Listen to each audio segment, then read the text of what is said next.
Welcome, Kenton Thomas Kisquest. Kenton Thomas is my name. I'm from the township of Switsmouth, which is presently known as Salmon, British Columbia. I'm from the Skitchin band, but we acknowledge ourselves as the Secwepemc, which means the people of the Secwepemc, and Secwepemc is for people spread out. Today I want to talk about Neskonlith Education Center, formerly known as George Manuel Institute. It was originally named George Manuel Institute to acknowledge George Manuel Sr. He's a very prominent and well-known activist, leader, Gukbi, in all across Turtle Island, and he did a great amount of work in terms of Indigenous land, inherent title and rights, and not only that, but just a great deal amount of work in terms of acknowledging First Nations or Secwepemc and Native people all across the country as humans. So a lot of Aboriginal, beyond title and rights. So it was originally named after him, but I'm not 100% sure why they changed it. But now it's known as Neskonlith Education Center. And Neskonlith was named after Gukbi Neskonlith from, I think it was about the 16 or 1700s, who was Gukbi for the Skitchin area.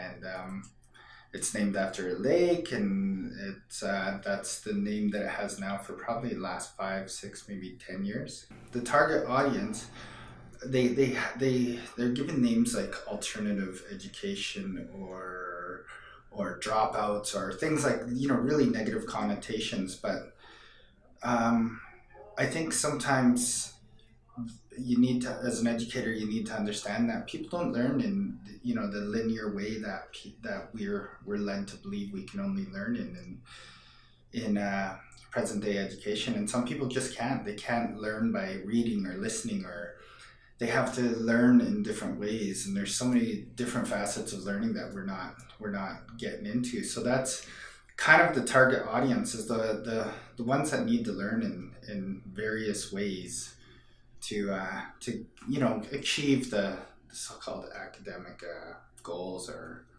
milestones of life, like graduating and that. It was adult education and high school alternative, but we've recently accepted a grade 7 student and a grade 8 student who both just found it difficult to learn in the present day education system, so they just came over to our school. The aim of the program is to get them through the school, get them through to grade 12 to help them succeed so that they can move on to different goals in life.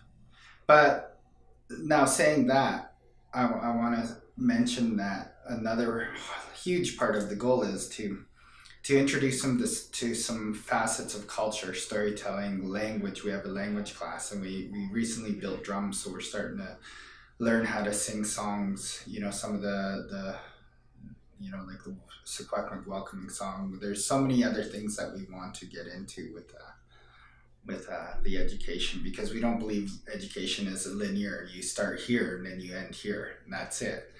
There's so many other things that we need to get into in terms of learning who we are, what we're about, what it means to be from the Secwepemc, and things like that. So it's really cyclical, and we try to encourage learning on all different levels, like physical literacy, cultural, emotional, spiritual. We do some smudging in class. We teach about smudging, whole facet of things. It's not getting from here to there. It's not just accepting that education is just an end to a means. Education is a lifelong thing. It's understanding that you're never going to know everything, and you're always learning different things, and you're always learning a new way to do the things that you already know. It's just like the stories. It's just like the oral stories that we share. Every single time you tell it or hear the story, it's going to have a different meaning. It's going to mean something different to you, or it's going to mean something different to the listener of your story.